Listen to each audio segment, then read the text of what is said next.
পূর্ণিমা দেবী আজ খুব খুশি ছিলেন। আজ প্রায় 6 মাস পর তার মেয়ে দেবযানী বাপের বাড়িতে আসছিল। এই কারণে তিনি সকাল থেকে তার বাড়ির দুই বউকে বিভিন্ন রকমের অর্ডার দিতে থাকেন। বড় বউ মন্দিরাকে ডেকে তিনি বলেন, বড় বৌমা, এক্ষুনি দেবযানী আমাকে ফোন করেছিল। ও আজকে এখানে আসছে। ছোট বৌমাকে দিয়ে ঘরদোর পরিষ্কার করিয়ে রাখো। আর শোনো, তুমি রান্না বান্নাগুলো সামলে নাও। ঠিক আছে মা, আপনি একদম চিন্তা করবেন না, আমরা সবকিছু ঠিকঠাক করে নেব। সব থেকে বড় কথা হলো দেবযানী তো প্রথমবার এই বাড়িতে আসছে না। আমরা ভালো করেই জানি ও কি পছন্দ করে আর কি করে না। আসলে দেবযানী তোমার হাতের রান্না খুব পছন্দ করে, সেজন্যই বলছি। ওর কি পছন্দ না পছন্দ সে অনুযায়ী খাবারগুলো রান্না করে রেখো, কোনো রকম ত্রুটি যেন না হয়। এভাবেই পূর্ণিমা দেবী তার বড় বৌমাকে খাবার তৈরি এবং ছোট বৌমাকে ঘর পরিষ্কার করার দায়িত্ব দিয়ে চলে যান। মন্দিরে তার ছোট যা শম্পার কাছে যায় এবং বলে, শম্পা, আজ দেবযানী আসছে, তাই মা তোমাকে ঘরদোর পরিষ্কার করতে বলেছেন। ঘর পরিষ্কার করতে বলেছে মানে? ঘরদোর কি নোংরা আছে? এই তো সকালবেলা ঝাঁটা দিয়ে সব ফার্নিচার মুছে সারা বাড়ি পরিষ্কার করে মুছেছি, এখন আর কত পরিষ্কার করব? দেখ শম্পা, তুই তো মাকে জানিস, এরকম না করলে সারা বাড়ি মাথায় তুলে রাখবে। তুই এক কাজ কর, মায়ের কাছে গিয়ে একটা কাপড় নিয়ে কিছুক্ষণের জন্য ফার্নিচারগুলো দেখে দেখে পরিষ্কার করে দে, তাহলে ওনার শান্তি হবে। আমাকে ঘর পরিষ্কার করার দায়িত্ব দিয়েছে, আর তোমাকে? নিশ্চয়ই তোমাকে রান্নাঘরের কাজ দিয়েছে। মেয়ের জন্য 1000 রকম রান্না বান্না করতে বলেছে নিশ্চয়ই। হ্যাঁ ঠিক তাই, আসলে দেবযানী আমার হাতের রান্না পছন্দ করে, আর ও এই বাড়ির আদরের মেয়ে। আমাকে তো রান্না বান্না করতেই হবে, এতদিন পর আসছে বলে কথা। শোন, তুই আর দেরি করিস না, যা গিয়ে চটপট কাজগুলো সেরে নে। এরপর তারা দুজন নিজেরা নিজেদের কাজে মন দেয়। সারা বাড়িতে দেবযানী আসার খবর ছড়িয়ে যায়। সবাই খুবই ব্যস্ততার সঙ্গে কাজ করতে থাকে। দেবযানী কতক্ষণ পরে আসবে, সে কি কি আনবে, কতদিন থাকবে, কার ঘরে ঘুমাবে, কে কে তার সঙ্গে বেড়াতে যাবে, এসবই কথাবার্তা চলতে থাকে। দেখতে দেখতে ঘন্টা চারেকের পর দেবযানী একটি অটো করে বাড়ির সামনে এসে দাঁড়ায়। এমন সময় মন্দিরার ছেলে পল্টু ও শম্পার মেয়ে দিয়া বাইরে খেলছিল। পল্টু চিৎকার করতে করতে ঠাকুমার কাছে গিয়ে বলে, থামা থামা, পিসি এসেছে, চলো না, পিসি এসে গেছে। পল্টুর কথা শুনে সবাই বাইরে বেরিয়ে আসে। পূর্ণিমা দেবী অবাক হয়ে অটোর দিকে তাকিয়ে থাকেন। বাকি সবাইও খুব অবাক হয়েছিল। অটো থেকে নেমে দেবযানী তার মাকে বলে, মা, অটোর ভাড়াটা দিয়ে দাও না গো, আসলে আমার কাছে খুচরো পয়সা নেই, না হলে আমিই দিয়ে দিতাম। হ্যাঁ হ্যাঁ, আমি দিয়ে দিচ্ছি, তুই চল, ভেতরে চল। এরপর পূর্ণিমা দেবী অটোর ভাড়া মিটিয়ে মেয়েকে নিয়ে ঘরের ভিতরে আসেন। তখন পূর্ণিমা দেবী তাকে বলেন, হ্যাঁ রে দেবযানী, তুই অটোতে করে এসেছিস কেন? আর জামাই কোথায়? ওহো মা, অটোতে করে এসেছি তো তাতে কি হয়েছে? সবসময় গাড়ি চড়তে না আমার ভালো লাগে না। আসলে বিয়ের পর একদিনও অটোতে উঠিনি, তাই অনেকদিন পর ইচ্ছে হলো একটু অটো চড়ে এখানে আসি। তোদের বাড়িতে একটা গাড়ি ছিল না? কি বলো গো, একটা কেন? আমাদের তো 5-5টা কার আছে। একটা আমার শ্বশুরমশাই চড়ে, আর একটা তোমার জামাই। বাকি 3টে গাড়ি সবসময় গ্যারেজেই পড়ে থাকে।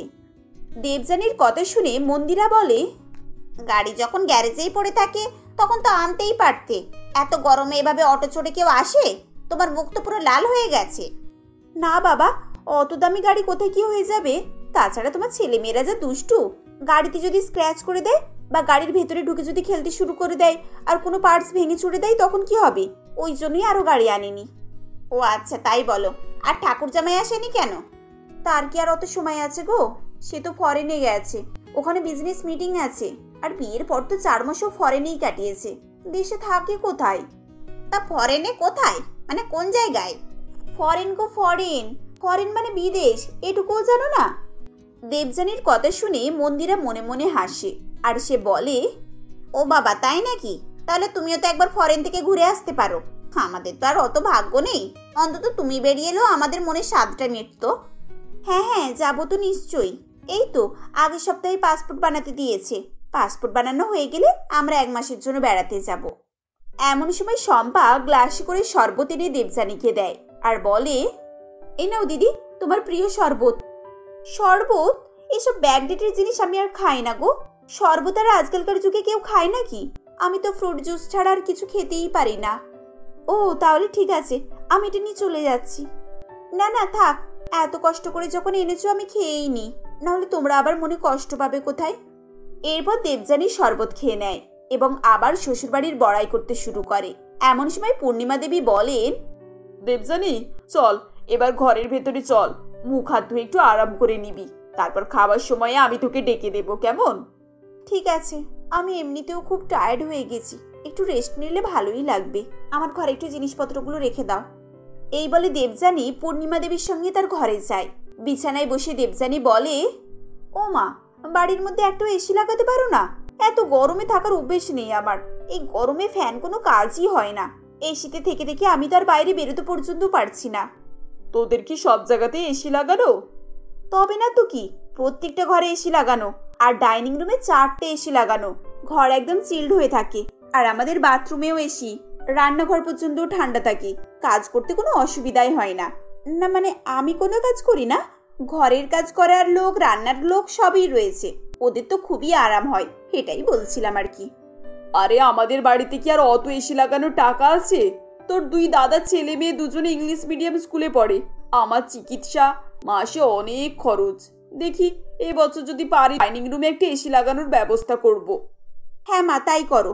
অন্তত এসে 2 দিনের জন্য আরাম করে তো থাকতে পারবো। এত গরমে তো আমি পুরো সেদ্ধ হয়ে যাচ্ছি। এখন তো দেখছি ঘরের ভেতরে সানগ্লাস পরেও থাকতে হবে।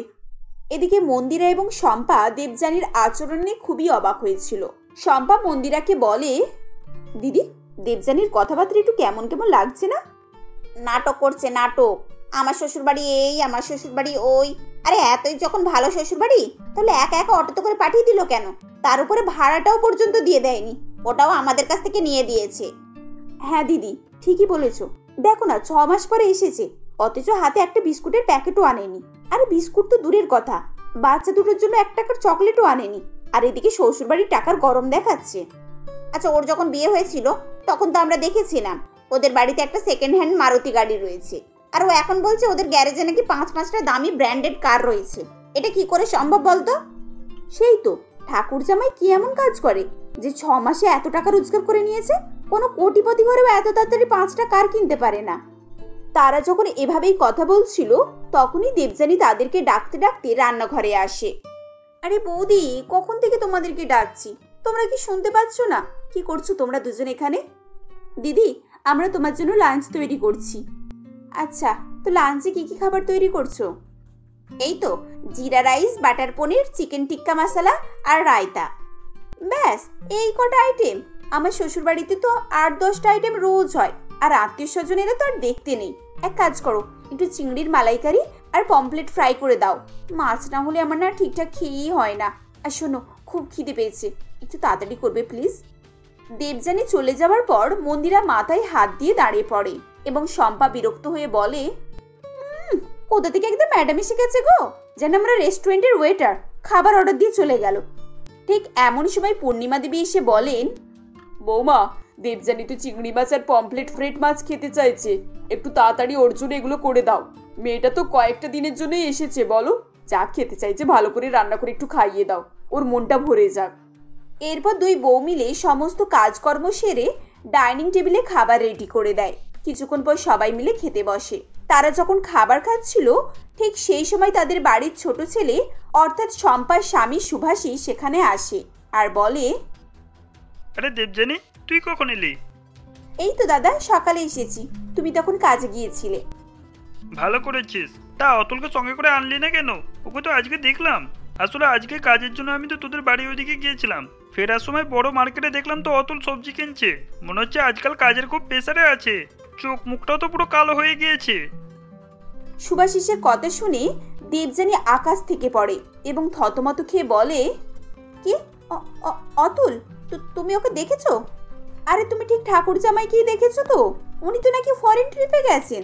তাহলে কি ওনার ফ্লাইট লেট আছে? হ্যাঁ, এরকমই হবে। আমার মনে হয় হঠাৎ করে ওনার মনে পড়ে গেছে যে বাড়িতে আলু পেঁয়াজ সব শেষ হয়ে গেছে, তাই হয়তো এয়ারপোর্ট থেকে সোজা বাজারে এসে বাজার করে দিয়ে যাচ্ছে। না মানে আসলে, আরে না কেন, এটাই হবে। আর বাইকে ঘুরছেন তো? কারে নিশ্চয়ই ঘুরতে সবসময় ভালো লাগছে না, তাই সবাই মিলে অটোতে করে বাইকে করে ঘুরছে। বড় লোকদের ব্যাপার কখন কি মন যায়, বাইকে করে মানে এয়ারপোর্টে গিয়েছেন। আজকাল রাস্তায় যা ট্রাফিক, তাই কারে করে না গিয়ে বাইকে চড়াই ভালো। কি বলো দিদি? দেবযানী এমন পরিস্থিতিতে ফেঁসে গিয়েছিল যে সে কোনো রকম উত্তর করতেই পারছিল না। সবাই তার দিকে জিজ্ঞাসু দৃষ্টিতে তাকিয়ে থাকে এবং সে মাথা নিচু করে ফেলে। হ্যাঁ রে দেবযানী, তুই তো বলেছিলি যে কাজের সূত্রে জামাই নাকি বিদেশে গেছে, কিন্তু সুভাষিস বলছে অতুল নাকি বাজারে বাজার করছিল। তুই কি আমাদেরকে মিথ্যে কথা বলেছিস? আচ্ছা মা, তোমার কি মনে হয় আমি তোমাদেরকে মিথ্যে বলেছি? বলছি তো, তোমার জামাই বিদেশে গেছে, ওকে বাজারে দেখার কোনো প্রশ্নই ওঠে না। আচ্ছা একটা কথা বলো তো, আমাদের বাড়িতে এত চাকর বাকরা আছে, ওরাই তো সবসময় বাজার করে, দোকান করে, বাইরে সমস্ত কাজ ওরাই করে, তাহলে তোমার জামাই কি করতে বাজারে যাবে? কিন্তু সুভাষিস তো নিজের চোখে দেখেছে। দাদা, তুই তোর চোখের পাওয়ারটা পরীক্ষা কর, আর না হলে বেশি বেশি করে গাজর খা। আমার তো মনে হয় তোর চোখের সমস্যা হয়ে গেছে। দেখ, এই পৃথিবীতে একই দেখতে 7 জন মানুষ থাকে, তুই হয়তো অতুলের মধ্যেই কাউকে দেখেছিস, আর তুই তো বললি তুই দূর থেকে দেখেছিস, তাই হয়তো ভালোভাবে দেখতে পাসনি, আর অন্য লোককে অতুল বলে মনে করেছিস। হ্যাঁ, হতেই পারে। তুই যখন বলেছিস ওটা অতুল না, তাহলে আমারই চোখের ভুল। যাই হোক, শম্পা, তুমি আমার জন্য একটা কফি করে রুমে নিয়ে আসো তো, আমার একটু অফিসের কাজ বাকি আছে, সেটা করে নি। সুভাষিস চলে যাওয়ার পর দেবযানী বিভিন্ন রকমের মিথ্যে বলে এটা প্রমাণ করে যে সুভাষিস ভুল দেখেছে। তাড়াতাড়ি খেয়ে সে তার ঘরে চলে যায়, যাতে করে কেউ তাকে আর প্রশ্ন না করে। এদিকে শম্পা কফি করে সুভাষিসের কাছে নিয়ে যায় আর বলে, আচ্ছা তোমার কি মনে হয় তুমি ভুল দেখেছো? আমি জানি না কেন আমার মনে হচ্ছে যে দেবযানী আমাদেরকে মিথ্যে কথা বলছে। সারা দিন শুধু শ্বশুরবাড়িরই বড়াই করছে, আমার শ্বশুরবাড়ি এই, আমার শ্বশুরবাড়ি ওই, আমাদের ওখানে এত টাকা আছে, এই গাড়ি আছে, ওই এসি আছে। আর এটাও বলেছে আমাদের এত চাকর বাকর আছে, আমরা এত ভালো ভালো খাই। আরে তোদের ঘরে তুই যেমন পারে থাক, আমাদের কেন বারবার শোনাতে আসবি? আরে বাবা, শোনাতে আসছে তো কি হয়েছে? ও তো কয়েকদিনের জন্য এখানে এসেছে, একটু সহ্যই করে নাও। আমি তো এই ভেবে ভেবেই এতটা দিন ধরে সহ্য করে আছি, কিন্তু এবার কিন্তু আমার ধৈর্যের বাঁধ ভেঙে যাচ্ছে। কাল থেকে মাকে কি বলছে জানো, যে ঘরেতে এসি লাগাও। আর এটাও বলেছে আমাদের বাড়িতে টাইলস লাগানো নেই বলে প্রচুর ধুলো হয়, এজন্য নাকি ওর পা আবার নোংরাও হয়ে যাচ্ছে। আর আমাদেরকে দিয়ে দিনে 4 বার করে ঘর মোছাচ্ছে। এত জ্বালাতন সহ্য হচ্ছে না, বুঝলে? এভাবেই দিন কাটতে থাকে। দেবযানী আগের মতোই তার শ্বশুরবাড়ির সুনাম করছিল, এবং সে কত ভালো অবস্থায় আছে সেটা বলার চেষ্টা করছিল। শুধু এটুকু না, সে তার বৌদিদেরকে প্রতিটা কথাতেই অপমান করত। এদিকে তার বৌদিরা সবকিছু সহ্য করে দিন কাটাচ্ছিল। এমনই একদিন সকালবেলা পূর্ণিমা দেবী সবাইকে মন্দিরে যাওয়ার জন্য তৈরি হতে বলছিলেন। বড় বৌমা, তুমি কোথায় গেলে? এখনো রেডি হওনি? তাড়াতাড়ি এসো, না হলে মন্দিরে লাইন লেগে যাবে তো, তখন আমাদের ফিরতে আরো দেরি হয়ে যাবে। এই যে মা, আমি এসে গেছি। আসলে ছোটকে শাড়ি পরাচ্ছিলাম, তাই একটু দেরি হয়ে গেল। চলুন বেরোনো যাক। আরে বেরোবো কি, দেবযানী তো এখনো এলো না। দেবযানী, এই দেবযানী, তোর কত দেরি হবে বলতো? একটু দাঁড়াও মা, আমি তৈরি হচ্ছি, আর 10 মিনিট দাঁড়াও। সবাই দেবযানীর জন্য অপেক্ষা করতে থাকে, কিন্তু 45 মিনিট পার হয়ে যাওয়ার পরও দেবযানী আসে না। শেষে পূর্ণিমা দেবী বিরক্ত হয়ে চিৎকার করে বলেন, আরে কি হলোটা কি? তো যাওয়ার ইচ্ছে আছে নাকি নেই? এদিকে রোদ বেরিয়ে গেল। এই তো হয়ে গেছে, চলো আমি রেডি। আসলে আমার এত দামি দামি জামা তো, আমি কনফিউজ হয়ে যাই যে কোথাও যাওয়ার সময় কোনটা পরে যাব। আরে তুই তো মন্দিরে যাচ্ছিস, কোনো বিয়ে বাড়িতে যাচ্ছিস না, তাহলে এত ভাবার কি আছে শুনি? যেটা ইচ্ছে পরে নিবি। দিদি, তুমি যখন এতই চিন্তা করছিলে তাহলে তো শাড়ি পরেই নিতে পারতে। দেখো আমরা সবাই শাড়ি পরেছি। আরে জানো, আমার শাড়িগুলো তো সব 30-35 কেজির ওজনের। ওইসব শাড়ি আমি একটাও আনিনি এখানে, ওগুলো তো সব অর্ডার দিয়ে তৈরি করানো। আরে আমাদের কাছ থেকে একটা নিয়ে পরে নিতে পারতে, আমাদের তো এত শাড়ি আছে।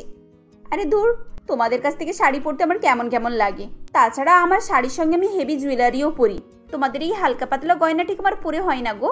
আর তোমাদের শাড়িগুলোর কথা তো বলোই না, একেবারে পাত্তি। ওরকম শাড়ি আমাদের বাড়ির কাজের লোকেরাও পরে না। তাই নাকি দিদি? তোমার শ্বশুরবাড়ি থেকে বুঝি অনেক ভারী ভারী গয়না দিয়েছিল? ওই কোনোদিনও তো দেখিনি। আরে ভারী গয়না মানে আমার গলা থেকে হাঁটু পর্যন্ত গয়নাই ঢাকা ছিল। আর এত ভারী ভারী গয়না আমি পরি না, কারণ যাদের গয়না নেই তারা দেখলেই তো নজর দেবে, সেই ভয়েতেই আলমারি থেকে আর বার করি না গো। আচ্ছা আচ্ছা, চল এখন আগে পুজোটা দিয়ে আসি, তারপর তো শ্বশুরবাড়ির গল্প শুনবো। এরপর তারা সবাই মিলে মন্দিরে পুজো দেয়, এবং ফেরার সময় হঠাৎ তাদের পূর্ণিমা দেবীর খুড়তুতো বোন তিস্তার সঙ্গে দেখা হয়ে যায়।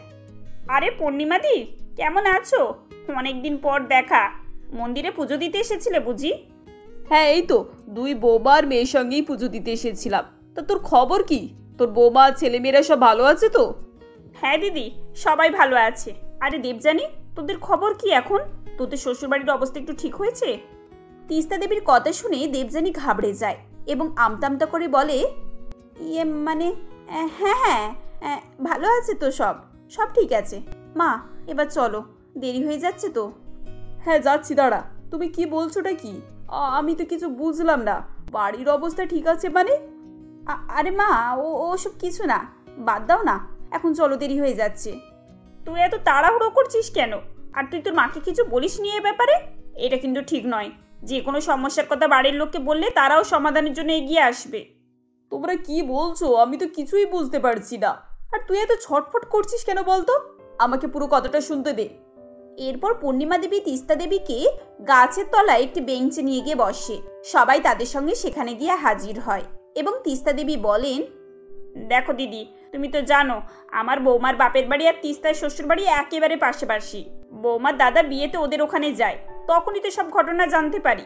দেবযানী শ্বশুরমশাই যে ব্যবসাটা করেছিলেন সেটা হঠাৎ ডুবে যায়। এরপর অতুল মানে তোমার জামাই, সেও তো বিভিন্ন রকমের লোন নিয়ে ধার দেনা করে একটা ব্যবসা শুরু করে, কিন্তু 2 মাসের মাথায় সে ব্যবসাও ডুবে যায়। তখন এদের কি খারাপ অবস্থা, চারিদিক থেকে ধার দেনা করে এরা নিঃস্ব হয়ে গিয়েছিল। শেষে তো দেবযানীর শাশুড়ি ওর গয়নাগুলো পর্যন্ত বিক্রি করে দিল। কি, দিদির ভারী ভারী সব গয়না বিক্রি হয়ে গেছে? শুধু গয়না, ওদের যত জায়গা জমি সব বিক্রি হয়ে গেছে। এমনকি ঘর বাড়িও বন্ধক দেয়া আছে।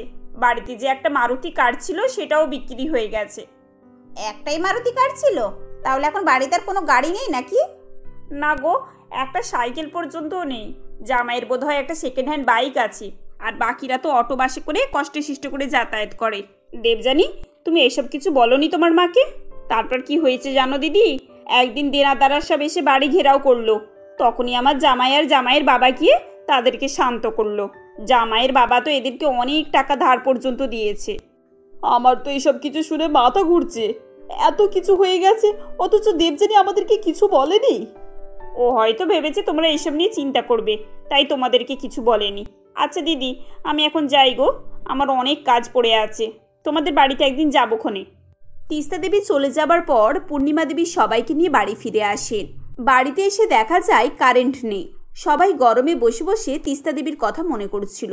এমন সময় দেবযানী বলে, উফ বাবা, তোমাদের এখানে শুধু কারেন্ট চলে যায়। কতবার করে বলেছি বাড়িতে একটা ইনভার্টার লাগাও, এত গরমে থাকা যায় নাকি? আমার শ্বশুর বাড়িতে তো। চুপ, একদম চুপ। তোর শ্বশুর বাড়ির বড়াই আর করবি না। সব সত্যি তো আমরা জেনে গেছি। তোর লজ্জা করে না? তুই এখনো তোর শ্বশুর বাড়ির কথা নিয়ে পড়ে আছিস? আরে মা, তুমি কি তিস্তা মাসির কথা বিশ্বাস করে নিয়েছো নাকি? আসল কথা তো আমি ওখানে কিছুই বললাম না। আসলে জানো কি, ওরা আমার শ্বশুরের কাছ থেকে অনেক টাকা ধার করেছিল, কিছুতেই সেই টাকা শোধ করছিল না। এজন্য তো আমরা প্ল্যান করে গরিব হওয়ার নাটক করেছিলাম, যাতে করে ওরা সহানুভূতি দেখে টাকাগুলো ফেরত দেয়। এছাড়া আর কিছুই না। এভাবেই দেবযানী আবার উল্টোপাল্টা বুঝিয়ে তার মাকে কনভিন্স করার চেষ্টা করে যে তিস্তা দেবী যা বলেছিল সব মিথ্যে, অর্থাৎ সবকিছু দেবযানীরই সাজানো। সবকিছু শুনে পূর্ণিমা দেবী বলেন, আমি জানি না কে সত্যি বলছে আর কে মিথ্যে বলছে। যাই হোক, তোর কথা সত্যি হলেই হবে। তারা যখন কথা বলছিল তখন সেখানে পূর্ণিমা দেবীর বড় ছেলে অনিমেষ আসে। অনিমেষ অন্য শহরে চাকরি করত। এতদিন পরে তাকে আসতে দেখে পূর্ণিমা দেবী বলে, বাবা অনিমেষ, তুই এসে গেছিস? এইবারে কতদিনের ছুটি আছে বাবা? আরে মা, আমি এইমাত্র এলাম, আমাকে তো একটু বসতে দাও। আমি জানি আমার ছুটি কম বলে তোমাদের সবসময় অভিযোগ থাকে, কিন্তু জানো এইবারে আমি 2 মাস ছুটি নিয়েছি। আগের যত ছুটি জমা ছিল সব একেবারে খরচ করব। কি 2 মাস? তুমি সত্যি বলছো? মাঝে আবার তোমার কোম্পানি থেকে ফোন আসবে না তো? তারপর তুমি তখন চলে যাবে? না বাবা না, এরকম কিছু হবে না। এই দেখো, ছুটি গ্র্যান্টেড হয়ে গেছে। এই বলে অনিমেষ তাকে ফোনের একটি মেসেজ দেখায়, যা দেখে মন্দিরা খুবই খুশি হয়ে যায়। এরপর অনিমেষ দেবযানীকে দেখে বলে, দেবযানী কেমন আছিস? ভালো করেছিস এখানে এসে গিয়েছিস। অতুলের সঙ্গে আমার ফোনে কথা হয়েছে, যা হয়েছে খুব খারাপ হয়েছে। একটু ধৈর্য ধর, পরিস্থিতি সব ঠিক হয়ে যাবে। মানে তুমি কি বলছো? আমরা তো কিছুই বুঝতে পারছি না। দেবযানী, অতুল আমার কাছে এসেছিল, এত কিছু হয়ে গেছে আর তুই আমাকে কিছুই বলিসনি। দেখ, তোর তো 2টো দাদা, তুই কাউকে একজনকে তো তোর সমস্যার কথা বলতে পারতিস। আমরা তো তোর সমস্যার সমাধান করার চেষ্টা করব। অতুল তোমার সঙ্গে দেখা করতে গিয়েছিল? কি বললো অতুল? তোদের সমস্যার কথাটা বলেছে। তুই আমাদের কাছ থেকে সবকিছু লুকিয়েছিস কেন? দেখ, তোদের কোনো সমস্যা হলে আমরা সম্পূর্ণভাবে চেষ্টা করব সেই সমস্যাটা সমাধান করার। আমরা তো সবাই চাই তুই শ্বশুর বাড়িতে সুখে শান্তিতে থাকিস। বাবা, অতুল তোকে কি বলেছে? আর তুই এত চিন্তায় আছিস কেন? কি হয়েছে ওদের মধ্যে? আমায় বল। মা, অতুল আমাকে বলেছে যে দেবযানী ওর সঙ্গে ঝগড়া করে এখানে চলে এসেছে, আর ওকে হুমকিও দিয়েছে যে ও বাড়িতেও আর কখনোই ফিরে যাবে না, ওর সঙ্গে থাকবেও না। দেবযানী, এইসব আমি কি শুনছি? তুই জামাইয়ের সঙ্গে ঝগড়া করে এখানে চলে এসেছিস? এভাবে কেউ ঘর ছেড়ে সংসার ছেড়ে চলে আসে নাকি? সবাই কি মনে করছে কে জানে। দাদা, অতুল তোমাকে আর কিছু বলেছে? না তো, আর তো কিছু বলেনি। কেন, আরো কিছু হয়েছে নাকি? না না, কিছুই হয়নি। আসলে অতুল তোমাকে সত্যি কথাই বলেছে। আমার আর অতুলের মধ্যে ঝগড়া হয়েছে, তাই আমি এখানে এসেছি। আমার এখন ও বাড়িতে ফিরতে ইচ্ছা হচ্ছে না। যেদিন মনে হবে আমি ঠিক চলে যাব। প্লিজ তোমরা আমাকে ফোর্স করো না। এই বলে দেবযানী সেখান থেকে উঠে নিজের ঘরের দিকে চলে যায়। তার বড় বৌদি তাকে ডাকে, কিন্তু সে দাঁড়ায় না। আরে দেবযানী, একবারের জন্য আমাদের কথাটা শোনো। একে তো দেবযানী বাড়ি ছেড়ে বাপের বাড়িতে এসে থাকছিল, তার উপরে সে সবাইকে মিথ্যে কথা বলছিল যে তার স্বামী বিদেশে গেছে। এর জন্যই বাড়িতে সবাই তার উপরে অসন্তুষ্ট ছিল। পূর্ণিমা দেবী দেবযানীকে অনেক বোঝানোর চেষ্টা করেন যাতে সে অতুলের সঙ্গে মিটমাট করে নেয় এবং তার শ্বশুরবাড়িতে চলে যায়, কিন্তু দেবযানী কারোর কথাই শোনে না। এমনই একদিন সে রান্নাঘরে যায়। তার বৌদিরা রান্না করছিল। দেবযানী বলে, বৌদি, আজকে কি রান্না হচ্ছে? আজকে তো নিরামিষ রান্না হচ্ছে, সব রকমের সবজি, ডাল আর ভাজাভুজি। ওহ, অনেকদিন ধরে তো সবজি হচ্ছে, আজকে একটু ডিফারেন্ট কাইন্ডের ফিশের আইটেম করো। দেখো দেবযানী, তোমার যদি আলাদা আলাদা ধরনের খাবার খাওয়ার শখ হয় তাহলে তুমি নিজের শ্বশুর বাড়িতে গিয়ে খাও। ওখানে তো তোমার নিশ্চয়ই রান্না করার লোকও আছে। এটাকে হোটেল বানিয়ে দিও না। আমরা রোজ রোজ তোমার ফরমাশ পূরণ করতে পারবো না, বুঝেছো? তোমরা এভাবে বলছো কেন? এটা আমার বাপের বাড়ি। এখানে রোজ রোজ নতুন ধরনের খাবার খাওয়ার তো অধিকার আছে আমার, আর ফরমাশ করারও অধিকার আছে। হ্যাঁ, নিশ্চয়ই আছে, কিন্তু সেটা একটা নির্দিষ্ট সময় পর্যন্ত। 1 মাস ধরে তুমি এখানেই পড়ে রয়েছো। এখন আর তুমি আগের মতো খাতির পাবে না, বুঝেছো? আর যদি তোমার নতুন নতুন জিনিস খাওয়ার শখ হয় তাহলে নিজে করে খেয়ে নাও, আমাদের দ্বারাই আর হবে না। বৌদি, তুমি একটু বেশি বলছো না? ছোট বৌমা একদম ঠিক বলেছে। এভাবে সবসময় বৌদিদের পেছনে লেগে আমার শ্বশুরবাড়িতে এই আছে, আমার শ্বশুরবাড়িতে ওই আছে, এইসব বলে তাদেরকে ছোট করার কোনো প্রয়োজন নেই।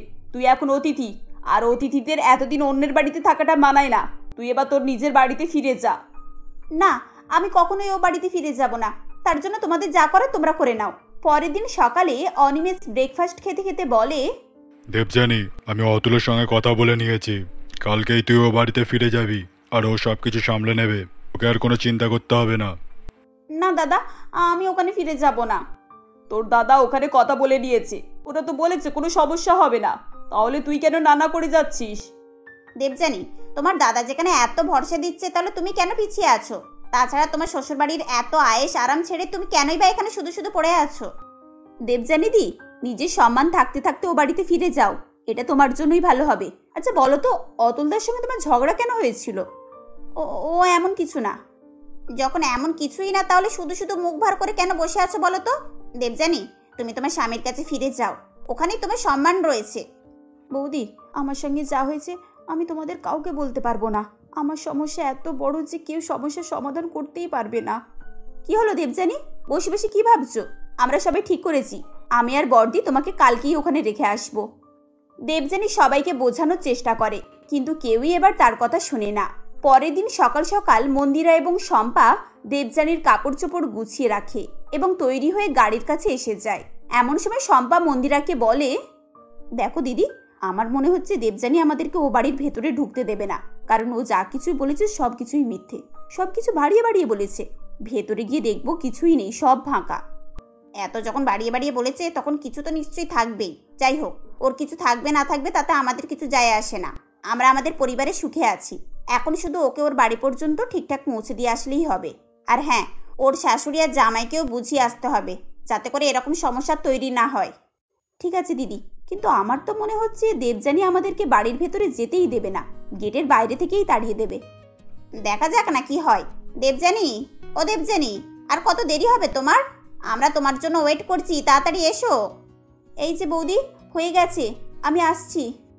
এরপর দেবযানী চলে আসে এবং সবাই মিলে গাড়ি করে রওনা হয়। রাস্তায় দেবযানী একটাও কথা বলে না, সে একেবারে চুপচাপ হয়ে থাকে। এই দেখে তার বৌদিরা কথা বলা শুরু করে, কিন্তু দেবযানী কোনো উত্তরই দেয় না। কিছুক্ষণ পর তাদের গাড়ি একটি বড় এবং সুন্দর বাড়ির কাছে এসে দাঁড়ায়। গাড়ি থেকে নেমে মন্দিরা বলে, আরে দেবযানী, এটা তোমার শ্বশুর বাড়ি? কিন্তু বিয়ের সময় তো তোমাদের বাড়ি অন্যরকম ছিল, তোমাদের বাড়ি এরকম ছিল না তো? হ্যাঁ বৌদি, এই বাড়িটা বিয়ের পরেই হয়েছে। আমরা বিয়ের পরেই শিফট করেছিলাম এখানে। বৌদি, তোমরা কি ভেবেছিলে আমি যা বলছি সব মিথ্যে? আমার শ্বশুরবাড়িতে কিছু নেই। ভেতরে চলো, ভেতরে ঠাট দেখে তো তোমরা অবাকই হয়ে যাবে। হ্যাঁ হ্যাঁ চল শম্পা, ভেতরে গিয়েই দেখি। হ্যাঁ, এত দূর যখন এসেছি তখন ভেতরে গিয়ে সবকিছু দেখেই আসি, চলো। এরপর সবাই দেবযানীর সঙ্গে বাড়ির ভেতরে যায়। এত বড় বাড়ি, এত সুন্দর জিনিসপত্র, এই সব কিছু দেখে মন্দিরা এবং শম্পা খুবই অবাক হয় এবং মন্দিরা বলে, দেবযানী, সত্যি সত্যি তো তোমার বাড়ি খুবই সুন্দর। এটা তো কোনো রাজমহলের মতোই লাগছে। তুমি তো খুবই লাকি, এখানে তো তুমি মহারানীর মতো হয়ে থাকো। তাই তো, এটা তো 5 স্টার হোটেলের মতোই চকচক করছে। নিশ্চয়ই অনেক চাকর বাকরও রয়েছে। হ্যাঁ বৌদি, প্রত্যেকটা কাজের জন্য আলাদা আলাদা চাকর রয়েছে। আর বৌদি, যাওয়ার সময় তোমরা গ্যারেজটা দেখেও যেও, কত সুন্দর সুন্দর ব্র্যান্ডেড গাড়ি রাখা আছে। সে তো হবেই। আচ্ছা, তোমার শাশুড়ি মাকে ডাকো, তার সঙ্গে একটু দেখা করে যাব। এরপর দেবযানী তার শাশুড়িকে ডাকতে চায়, কিন্তু সারা বাড়ি ধরেও সে তার দেখা পায় না। একটি চাকরকে ডেকে দেবযানী জিজ্ঞাসা করে, মিতামাসি, মা কোথায়? মা কি কোথাও বেরিয়েছে? হ্যাঁ গো বৌদি, দাদাবাবু আর মা পুজো দিতে মন্দিরে গেছে। ফিরতে ফিরতে সন্ধ্যা হয়ে যাবে। আপনার কি লাগবে বলুন, আমি এক্ষুনি দিচ্ছি। আমার বৌদিরা এসেছে, ওদের জন্য কিছু ড্রিঙ্কস আর খাবার দাবার নিয়ে এসো। আর শোনো, দুপুরের রান্নাটা একটু ভালো করে করো। বাড়িতে মাছগুলো সব টাটকা আছে তো? কালকের মাছ হলে কিন্তু রান্না করতে হবে না। রামু কাকাকে দিয়ে 5-6 রকমের ফ্রেশ মাছ আনাও। আচ্ছা ঠিক আছে গো বৌদি, আমি এক্ষুনি রামু দাদাকে বলছি, আর টিফিনটাও আনছি। আরে না না দেবযানী, এসবের কোনো প্রয়োজন নেই। আমরা তোমার বাড়িতে জলও খেতে পারি না। কেন বৌদি? আরে এটাই নিয়ম। মা বলে দিয়েছেন যতদিন না তোমার একটা বেবি হয় আমরা এই বাড়িতে কিচ্ছু খেতে পারবো না। তোমার বেবি হলে আমরা সবাই আসবো, তখন একেবারে জমিয়ে খাওয়া দাওয়া করবো। এখন আমাদেরকে বেরোতে হবে গো। এরপর মন্দিরা এবং দেবযানী সেখান থেকে চলে আসে। সন্ধ্যাবেলা দেবযানীর শাশুড়ি প্রমীলা দেবী ও স্বামী ফিরে আসে। আরে দেবযানী, তুমি ফিরে এসেছো? তুমি তো বলে গিয়েছিলে এই বাড়িতে আর কখনোই ফিরবে না। হ্যাঁ বলে গিয়েছিলাম, ও বাড়িতে আমার অনেক কদর আছে। আমার দাদা বৌদিরা সবাই মাথায় করে রাখে, আর আমার মা কখনোই আমাকে চোখের আড়ালও করে না। তাহলে তুমি ফিরে এসেছো কেন? কারণ আপনার ছেলে আমার বড়দাকে ফোন করে আমাকে ফিরিয়ে নিয়ে যাওয়ার কথা বলেছে, আর আমার দাদারা চাই আমি আমার শ্বশুর বাড়িতেই সুখে থাকি। সেজন্যই ওরা আমাকে এখানে দিয়ে গেছে। তা না হলে আপনাদের সঙ্গে থাকার বা এখানে সময় কাটানোর আমার কোনো ইচ্ছা নেই। কিছুক্ষণ পর অতুল বাড়ির ভেতরে ঢুকে দেবযানীকে দেখে বলে, দেবযানী, তুমি চলে এসেছো? Thank god. কখন এলে তুমি? আমি অনেকক্ষণ এসেছি। তুমি রুমের ভেতরে চলো, তোমার সঙ্গে আমার কথা আছে। রুমের ভেতরে গিয়ে দেবযানী অতুলকে বলে, কোন সাহসে তুমি আমার দাদাকে ফোন করেছিলে শুনি? তোমার লজ্জা বলে কি কিছু নেই? তাহলে আর কি করতাম, তুমি তো বাড়ি ছেড়ে চলে গিয়েছিলে, আসার তো নামও নিচ্ছিলে না। আচ্ছা, তুমি এখন এত রেগে যাচ্ছ কেন? আমরা তো ঠান্ডা মাথায় কথা বলতে পারি। তোমার সঙ্গে কথা বলতেই না আমার ঘেন্না করে। তুমি কি করে বলছো আমরা মাথা ঠান্ডা করে কথা বলবো? তুমি তো দাদাকে আমাদের ঝগড়ার ব্যাপারে বলেছো, আর কি কারণে ঝগড়া হয়েছে সেটা বলনি। একবার ভেবে দেখেছো? সেটা বললে তুমি তাদের নজরে কতটা নিচে নেমে যাবে। দেবযানী, আমি যা বলেছি তার জন্য আমাকে ক্ষমা করে দাও। তুমি কেন মাথা গরম করছো বলো তো? আমি শুধু শুধু মাথা গরম করছি? তুমি যে এত বড় কাণ্ডটা ঘটিয়েছো তাতে তোমার একটু লজ্জা করছে না? অতুল, কোন সাহসে তুমি দাদাকে আমাদের ঝামেলার কথা বলেছো শুনি? দেবযানী, আমি যদি দাদাকে না বলতাম আমি আজও বাড়ি ফিরে আসতে। আসলে তুমি আমাকে বাধ্য করেছো দাদাকে সমস্ত কিছু বলার জন্য। এতদিনে একবারে তো আমাকে ফোনও করোনি। আমি কি এমনি এমনি তোমাকে ফোন করিনি? তুমি যেটা আমার সাথে করেছো সেটা কত বড় প্রতারণা তুমি জানো? আমি যদি বাড়িতে তোমার এই প্রতারণার কথা বলি তাহলে তখন তোমাদের মান থাকবে তো? দেখো দেবযানী, তুমি আমার সঙ্গে আছো এটাই আমার যথেষ্ট। বাকি কে কি জানতে পারলো আর কে কি জানতে পারলো না তা আমার কাছে মাথা ব্যথা নেই। হ্যাঁ, মাথা ব্যথা থাকবে কেন? এটা তো আমার সমস্যা, তাই আমি একাই ভুগছি। এতে তোমাদের কি যায় আসবে শুনি? কত কষ্ট করে আমি আমার পজিশনটা বানিয়েছিলাম, তুমি এক ঝটকায় আমার সব আশা শেষ করে দিলে। দেবযানী, তুমি কেন শুধু শুধু কল্পনা জগতে বাস করছো? বাস্তবে ফিরে এসো, সত্যিটাকে স্বীকার করো। দেখো, আজকে আমাদের কাছে যা কিছু নেই তা কঠিন পরিশ্রম করলে একদিন সবকিছুই ফিরে আসবে। শোনো, এসব ফালতু জ্ঞান দেওয়া না বন্ধ করো। এসব জ্ঞান দিয়ে তুমি আমাকে আর ভুলিয়ে রাখতে পারবে না। দেবযানী, তুমি একবার মনে করে দেখো তো, সেই যেদিন প্রথম আমার বাড়িতে বউ হয়ে এসেছিলে। এই বলে অতুল পুরনো দিনের কথা মনে করতে থাকে। মাত্র কয়েক বছর আগের কথা। দেবযানী অতুলের কাছে বসেছিল। তখন অতুল তাকে বলে, দেবজানি, এই সব কিছু আমার কাছে স্বপ্ন বলে মনে হয়। স্বপ্নে নিজের পছন্দের মেয়েকে বিয়ে করাটা এটা ভাগ্যের ব্যাপার। আমাকে যখন দায়িত্ব নিয়ে আমি বিয়ে করে নিয়ে এসেছি, আমার সমস্ত দায়িত্ব আমি মাথা পেতে নেব। তুমি বলো তোমার কি চাই, আমি তোমার সমস্ত স্বপ্ন পূরণ করব। জানো অতুল, আমার কাছেও না এটা একটা স্বপ্নেরই মতো। এমনিতেই তুমি আমার পাশে থাকলেই হবে, কিন্তু তবে যদি আমার স্বপ্নের কথা জিজ্ঞাসা করো, তাহলে আমি বলবো আমি অনেক ছোটবেলা থেকেই ভেবে রেখেছিলাম যে আমি অনেক বড় একটা বাড়িতে বিয়ে করব, যেখানে চাকর বাকর গাড়ি কোনো কিছুরই অভাব থাকবে না। আমি না চাইতেই সবকিছু পেয়ে যাব আর আরামের জীবনযাপন করব। ওরে বাবা, এ তো অনেক বড় স্বপ্ন। দেখা যাক আমি কতটা পূরণ করতে পারি। আরে না না, তোমায় এত চাপ নিতে হবে না। দেবজানি, তুমি তো স্বামীকে অকর্ম ভেবো না। আমি অনেক তাড়াতাড়ি তোমার জন্য তোমার স্বপ্নের বাড়ি কিনে দেব। তুমি শুধু আমার পাশে থাকো। এভাবেই দিন যায়। অতুল এবং তার বাবা শঙ্কর বাবু দুজনেই টেক্সটাইল বিজনেস করতেন। বিজনেস দিন দিন গ্রো করতে থাকে এবং তাদের অনেক উন্নতি হতে থাকে। দেবযানীর স্বপ্ন পূরণ হয়, বাড়িতে চাকর বাকর সবকিছুই আসে, লাইফস্টাইলও চেঞ্জ হয়। কিন্তু তাদের এই সুখের দিন বেশি দিন স্থায়ী হয়নি। হঠাৎ এক সন্ধ্যাবেলায় শঙ্করবাবু ও অতুল হতাশ হয়ে বাড়ি ফিরে আসে। তারা প্রমীলা দেবীর কাছে এসে বলে, সব শেষ হয়ে গেছে প্রমিলা। আমরা আমাদের বিজনেসের উপরে একটা বড় লোন নিয়েছিলাম। বিদেশি একটা কোম্পানির সঙ্গে আমরা কন্ট্রাক্ট সাইনও করেছিলাম। এখন সেই কোম্পানি আমাদের পুরো পথে নামিয়ে দিয়েছে। এসব তুমি কি বলছো? পথে নামিয়ে দিয়েছে মানে?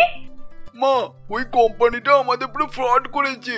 আমরা পুলিশে যে কমপ্লেন করব এমন কিছু সম্ভাবনা নেই। উকিল বলেছে সমস্ত কাগজপত্রই নকল, এর ভরসায় কোনো কেসও হবে না। এখন কি হবে কিছুই বুঝতে পারছি না। তো তোমরা একটু শান্ত হও, কিছু না কিছু একটা পথ বেরিয়ে যাবে। এভাবে ভেঙে পড়লে চলবে না। এত বড় ধাক্কা আমি সহ্য করতে পারছি না, আমার দ্বারা আর হচ্ছে না। আমি কি করে এত বড় যে ভুল করলাম? কেন তুমি শুধু শুধু নিজেকে দোষ দিচ্ছ বলো তো? এইসবে কি মানুষের হাত রয়েছে? উপরওয়ালার সঙ্গে আমাদের কিসের লড়াই? ধৈর্য ধরো, সব কিছু ঠিক হয়ে যাবে একদিন। মা, এবার মনে হয় আমাদের নতুন করে কিছু একটা করতে হবে। সে তো ঠিক আছে, কিন্তু বৌমাকে এসব জানানো হবে কি করে?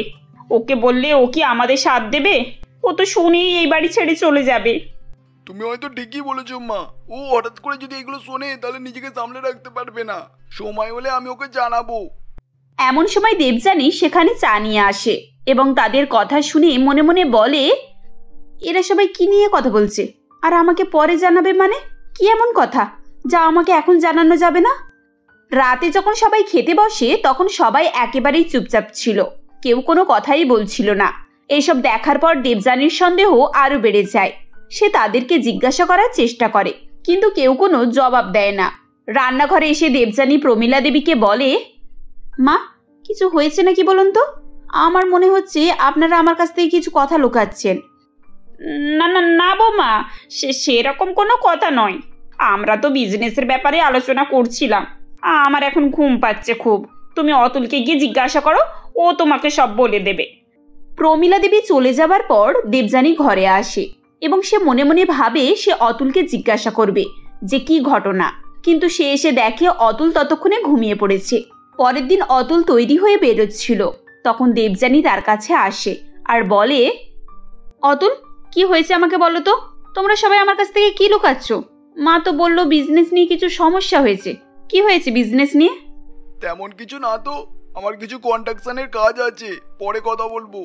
এভাবেই অতুল সেখান থেকে চলে যায়, কিন্তু অতুলের বিজনেস ভালোভাবে চলে না। এদিকে দেবযানী সবাইকে জিজ্ঞাসা করার চেষ্টা করে, কিন্তু কারোর কাছ থেকে কোনো জবাবই পায় না। একদিন সে লুকিয়ে লুকিয়ে সবার কথা শোনার চেষ্টাও করত, কিন্তু ঠিকভাবে শুনতে পেত না। একদিন প্রমীলা দেবী বলে, বাবা, আমরা আর কতদিন এভাবে বৌমার থেকে সবকিছু লুকিয়ে রাখবো? এক না একদিন তো ওকে আমাদের সবকিছু জানতেই হবে। হ্যাঁ মা, এখন তো ওকে জানাতে হবে, কিন্তু এছাড়া তো আর কোনো পথও নেই। আমাদেরকে হয়তো এবারে ছেড়েও দিতে হবে। আমার বিজনেসটাও ডুবে গেছে, আমি আর কোনো পথও দেখতে পাচ্ছি না।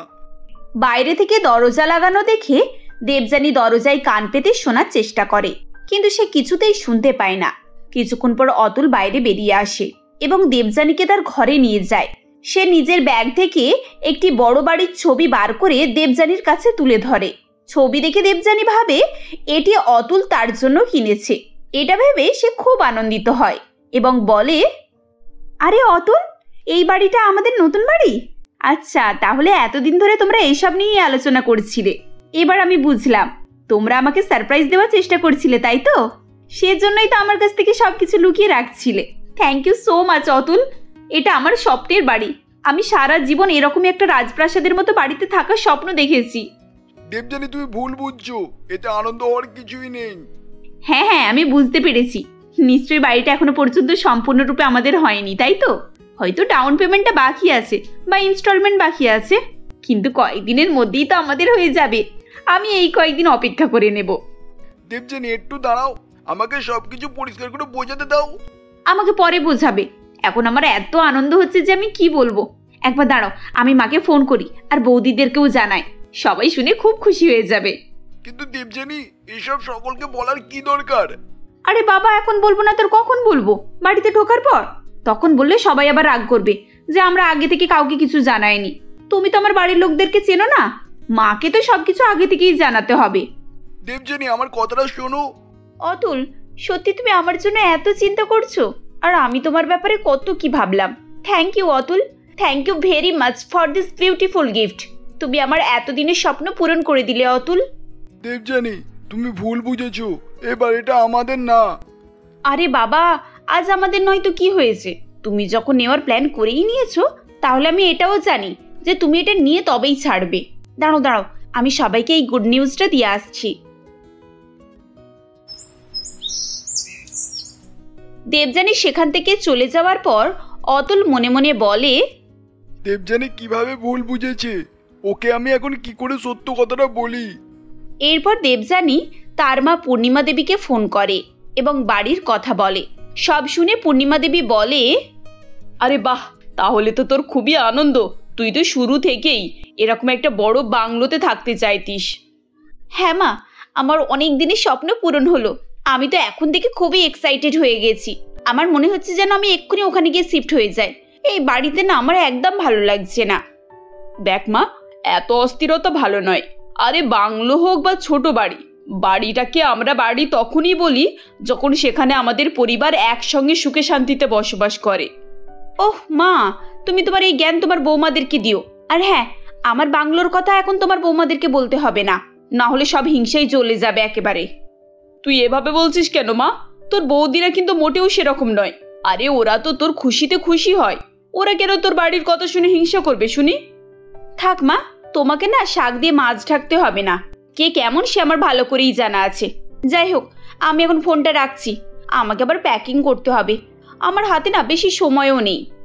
দেবযানী ফোন রাখার পর পূর্ণিমা দেবী মনে মনে বলেন, জানি না আমার মেয়েটা কেন এমন হলো। টাকা পয়সা গাড়ি বাড়ি এইসবের আগে ও কিছু দেখতেই পাই না। যাই হোক, বাড়ির কথা আমি বৌমাদেরকে বলবো না। না হলে ননদের কথা শুনে যদি ওরাও এরকম বড় বাড়ির ডিমান্ড করে, তাহলে আমার সংসারে আর শান্তি বলে কিছুই থাকবে না। আমি তো বাবা এই ছোট বাড়িতেই ছেলেপুলে বৌমা সবাইকে নিয়ে সুখে শান্তিতে আছি। শুধু শুধু অশান্তি ডেকে লাভ নেই। এদিকে কয়েকদিন পর অতুল, দেবযানী এবং বাকিরা তাদের জিনিসপত্র নিয়ে সেই বড় বাংলোতে শিফট হতে যায়। গাড়িতে যেতে যেতে অতুল দেবযানীকে বলে, দেবযানী, তুমি মনে করে সমস্ত ডকুমেন্টস নিয়েছো তো? কোনো কিছু মিস হয়ে যায়নি তো? আরে বাবা না, আমি সব গুছিয়ে নিয়েছি। এটা নিয়ে তুমি 4 বার আমাকে জিজ্ঞাসা করলে। আর কিছু মিস হয়ে গেলেও এমন কি হবে? দুটোই তো আমাদের বাড়ি, যখন খুশি এসে আমরা নিয়ে চলে যাব। দেবযানী, এই বাড়িটা আমাদের নেই। তোমাকে আমি বারবার বলছি, তুমি আমাকে বোঝার চেষ্টাটা করো। দেখো অতুল, বড়রা বলে সবসময় না না বলতে নেই। তাই এখন যদিও আমাদের হাতে কাগজপত্র আসেনি তো কি হয়েছে? আমাদের নামে তো বাড়ি আছে। তাই তুমি ওইসব কথা বলো না। আর দেখো, আমার এখন মুড অনেক ভালো আছে। তুমি প্লিজ আমার মুডটা নষ্ট করো না তো। দেবযানীর কথা শুনে অতুল আর তাকে কিছুই বলে না, কারণ সে মনে মনে ভাবে যে সে যদি দেবযানীকে সত্যি কথা বলে, তাহলে সত্যি সত্যি দেবযানীর মনটা খারাপ হয়ে যাবে। নতুন বাড়িতে আসার পর বাড়ির চারিদিকে দেখে দেবযানী অবাক হয়ে যায়, কারণ বাড়িটা অসম্ভব সুন্দর ছিল। চারিদিকে বাগান, জলের ফোয়ারা এবং বাড়ির ভেতরে দামি দামি আসবাবপত্র। এত দামি জিনিসপত্র দেবযানী আগে কখনোই দেখেনি। বাড়িতে চাকর বাকর, মালি, রান্নার লোক, কোনো কিছুরই অভাব ছিল না। সে আনন্দে চিৎকার করে বলে, আরে বাহ, এটা তো পুরো রাজমহল লাগছে। সত্যি সত্যি আমি কখনোই কল্পনা করতে পারিনি যে আমি এত সুন্দর একটা বাড়িতে থাকতে পারবো। এগুলো তো আমার স্বপ্ন মনে হচ্ছে এখন। দেবযানী সারা বাড়ি ঘুরে ঘুরে দেখতে শুরু করে। সন্ধ্যাবেলা তার শাশুড়ি প্রমীলা দেবী তার কাছে আসেন এবং বলেন, বৌমা, তুমি রাতের জন্য আলুর পরোটা আর বেগুন ভর্তা তৈরি করে নাও। কি, আমি রান্না করব? কিন্তু কেন? কেন মানে, বিয়ের পর এতদিন তুমিই তো বাড়ির সবার জন্য রান্না করছো, আজকে আবার নতুন কি আছে? মা, আগের ব্যাপারটা আলাদা ছিল। এখন আমাদের বাড়িতে কাজের লোকের কোনো অভাব নেই, রান্না বান্না সব ওরাই করবে। আমি এখন এই বাড়ির মালকিন, আমি শুধু এ বাড়িতে আরাম করতে এসেছি, বুঝেছেন? দেখো বৌমা, এসব তোমার ভুল ধারণা। না তো তুমি এ বাড়ির মালকিন, আর না তো এই বাড়িটা আমাদের। তুমি একবার অতুলের সঙ্গে এ ব্যাপারে কথা বলে নেবে, ও তোমাকে সব কিছু বুঝিয়ে বলবে। দেখুন মা, আমার আপনার ছেলের সঙ্গে সব কথা হয়ে গেছে, আর যা বোঝার আমি বুঝে গেছি। এখন প্লিজ ওই মিডল ক্লাস ফ্যামিলির শাশুড়িদের মতন হওয়ার চেষ্টা করবেন না। আমি এখন রেস্ট করতে যাচ্ছি, বাই। এই বলে দেবযানী সেখান থেকে উঠে চলে যায়। বাধ্য হয়ে প্রমীলা দেবীকেই রান্নাঘরে গিয়ে রান্নাবান্না শুরু করতে হয়। কাজ করতে করতে তিনি মনে মনে বলেন, বৌমা নিজেকে এই বাড়ির মালকিন ভাবছে, আর ও আমার কথা শুনতে রাজিও নয়। এক কাজ করতে হবে, অতুলকে আমি এই ব্যাপারটা গিয়ে একবার ভালো করে বলি। এভাবে চলতে থাকলে তো সমস্যা আরো বেড়েই যাবে। এরপর প্রমীলা দেবী তার ছেলে অতুলের কাছে যান এবং বলেন, বাবা অতুল, বৌমার কি হয়েছে বলতো? ও তো আমার কোনো কথা শুনতেই রাজি নয়। সকাল থেকে কোনো কাজও করছে না, শুধু দামি দামি জামা কাপড় পরে সারা বাড়িতে ঘুরে বেড়াচ্ছে আর ছবি তুলছে। এভাবে চলতে থাকলে যখন আমরা এই বাড়ি ছেড়ে চলে যাব, তখন তো পাগল হয়ে যাবে। মা, ও এখন পাগল হয়ে গেছে। আমি ওকে এই কদিনে 1000 বারের বেশি বোঝানোর চেষ্টা করেছি। ও তো আমার কথার কান পর্যন্তও দেয় না, শুধু নিজের কল্পনা জগতেই ভেসে যাচ্ছে। কিভাবে আমি যে ওকে সত্য কথাটা বলবো? জানি না বাবা, সকাল থেকে আমি সবার জন্য রান্না বান্না করছি, আর বৌমাকে ডাকলে ও আমাকে পরিষ্কার জানিয়ে দিচ্ছে যে ও কোনো কাজই করতে পারবে না, ও নাকি এখন এ বাড়ির মালকিন। এদিকে দেবযানী তার বান্ধবী দিশাকে ফোন করে এবং বলে, হ্যালো দিশা, হ্যাঁ রে, কালকের দিনটাই ফাইনাল করলাম। তুই জগদীশ, মনীষা, রাহুল, প্রীতম আর সোনিয়াকে বলে দিস একটু, সবাই মিলে যেন সকাল সকাল এখানে পৌঁছে যায়। ফার্স্ট তোদেরকে আগে সারা বাড়ি ঘুরে দেখাবো, তারপর পার্টি শুরু হবে। ঠিক আছে রে দেবযানী, বাকিরা তো আমাকে সারাদিন ফোন করেই যাচ্ছে যে তুই কবে পার্টি দিবি। সত্যি সবাই তো খুব চমকে গেছে হঠাৎ তোর এই লাখ দেখে। আচ্ছা শোন, সব জিনিসপত্র তুই আগে থেকে আনিয়ে রাখবি, কেমন? কোনো কিছু শর্টেজ না হয়। আরে না না, অতুল এখন বাড়িতে নেই। ও বাড়ি ফিরলেই আমি ওকে নিয়ে মার্কেটে যাব আর সব কিছু কিনে আনবো। এই, তোর বাড়িতে তো অনেক কুক রয়েছে, আমি তাহলে সবার পছন্দের খাবারের লিস্টটা তোর ফোনে পাঠিয়ে দিচ্ছি, কেমন? তুই তাদেরকে দিয়ে সব রকম খাবারগুলো বানিয়ে রাখবি আগে থেকে। ডেফিনেটলি, আমি তো সব কিছু আগে থেকেই রেডি করে রাখবো। তুই একটু তাড়াতাড়ি লিস্টটা পাঠিয়ে দিবি, কেমন? আর শোন, দেরি করিস না যেন। আচ্ছা ঠিক আছে, আমি একটু রাখছি রে, মনে হয় অতুল এসে গেছে। দেবযানী ফোন রাখার পর অতুল বাড়ির ভেতরে ঢোকে। দেবযানী, তুমি এভাবে সারাদিন ফোনেতে ব্যস্ত থাকলে হবে? ওদিকে মা একা একা সবকিছু করছে, মাকে গিয়ে তো একটু হেল্প করতে পারো। ওহ অতুল, আমি মাকে কতবার বলেছি যে আমাদের মতো বড় লোকেরা এভাবে বাড়ির কাজ করে না। এত চাকর বাকর রয়েছে, তাদেরকে দিয়ে বাড়ির সমস্ত কাজগুলো করান, কিন্তু মায়ের তো কাজ করার স্বভাব হয়ে যাচ্ছে। এখন আমি কি করব বলো তো? দেবযানী, তুমি যে বাড়িটা আমাদের দেখেছো সেটা আমাদের না। অতুল প্লিজ, আমাকে বিরক্ত করো না তো। আমার এইসব ইয়ার্কি করার একটুও মন নেই, এখন আমি অনেক বিজি। এই অতুল, চলো তুমি আমার সঙ্গে মার্কেটে চলো তো একটু। মার্কেট যাবে মানে? কি করে মার্কেট যাবে? আরে বাবা, আমরা এই বাড়িতে আসার পর আমি আমার কয়েকজন বন্ধু বান্ধবদেরকে ডেকেছি। কালকে আমি একটা গ্র্যান্ড পার্টি দেব, আমি ওদেরকে আমার বাড়িটা দেখাতে চাই। দেবযানী, আমি তোমাকে 100 বার বলছি, ওটা আমাদের না, আমাদের না, আমাদের না। ওটা অমেশ আঙ্কেলদের বাড়ি। আমরা ওদের বাড়িতে কিছুদিনের জন্য থাকতে এসেছিলাম। কি এসব কি বলছো তুমি? এরপর অতুল দেবযানীকে সমস্ত ঘটনা বলে যে কিভাবে তারা তাদের বিজনেসে লস খেয়েছিল। এরপর তাদের গাড়ি বাড়ি সবকিছু বিক্রি হয়ে যায়, এমনকি দেবযানীর বিয়ের সমস্ত গয়না যেগুলো ব্যাংকের লকারে রাখা ছিল সেগুলো পর্যন্ত বন্ধক দিতে হয়। সবশেষে শঙ্করবাবু তার বন্ধু উমেশবাবুকে ফোন করে বলে, অমেশ বন্ধু, আমরা দুজনে একসঙ্গে ব্যবসা শুরু করেছিলাম, আজ আমি পুরো নিঃস্ব হয়ে গিয়েছি। আরে শঙ্কর, এভাবে ভেঙে পড়িস না। তুই আমার ছোটবেলার বন্ধু, তুই বল আমি তোর জন্য কি করতে পারি। আমি তোকে কি বলবো কিছুই বুঝতে পারছি না। আসলে আজকে ব্যাংকের লোকেরা আমার বাটা পুরো ফ্রিজ করে দিল। কাল থেকে যে কোথায় থাকবো সেটাও খুঁজে পাচ্ছি না, এই জন্য বিপদে পড়ে তোকে ফোন করেছি। চিন্তা করিস না বন্ধু, আমি এখন দুবাই সেটেল হয়ে গিয়েছি, এসে এখন যাচ্ছি না। তুই বলেন এক কাজ কর, তোর পরিবার নিয়ে আমার বাংলোতে উঠে আয়। ওখানে আমার চাকর বাকর সবই আছে, আশা করি ওদের থেকে কোনো অসুবিধা হবে না তোদের। সবকিছু শুনে দেবযানী একেবারে হতভম্ব হয়ে যায়। যে বাড়ি নিয়ে সে 1 মিনিট আগে পর্যন্ত গর্ব করছিল এবং অহংকারের পাহাড় বানাচ্ছিল, হঠাৎ করে অহংকারের পাহাড় ভেঙে চুরমার হয়ে যায়। রাগে দুঃখে সে চিৎকার করে বলে, তোমরা সবাই ফ্রড, তোমরা আমার সাথে প্রতারণা করেছো। আমি আর তোমাদের সাথে থাকবো না। আমি এক্ষুনি এই বাড়ি ছেড়ে চলে যাব। এক্ষুনি আমি আমার মায়ের কাছে দাদার কাছে ফিরে যাব। থাকো থাকো তোমরা তোমাদের মতো। ভিকিরির দল সবকিছু লুটিয়ে আমার গয়নাটুকুও শেষ করে ফেললে। দেবযানী, এখন আমাদের ভাগ্যটা এতটাই খারাপ, ওটা আমাদের বিরুদ্ধে স্টেট অর্ডার দিয়েছে, কিন্তু উপরবেলার ইচ্ছা থাকলে আবার কিছুদিনের মধ্যে আগের মতো হয়ে যাবে। তুমি শুধু একটু ধৈর্য ধরো, এভাবে রাগ করে কোনো ডিসিশন নিয়ে চলে যেও না। তুমি থাকো তোমার মিথ্যে কল্পনার ধৈর্য নিয়ে, আমি চললাম। দেবযানী আর তার স্বামী অতুল দুজনে মিলে তাদের ঘরে কথা বলছিল। দেবযানী অতুলের উপরে খুবই রেগেছিল, যার কারণ হলো অতুল তাকে যে বাংলোতে এনে তুলেছিল সেটা আসলে তাদের নয়, দেবযানীর শ্বশুরমশাই শঙ্করবাবুর বন্ধু উমেশ বাবুর।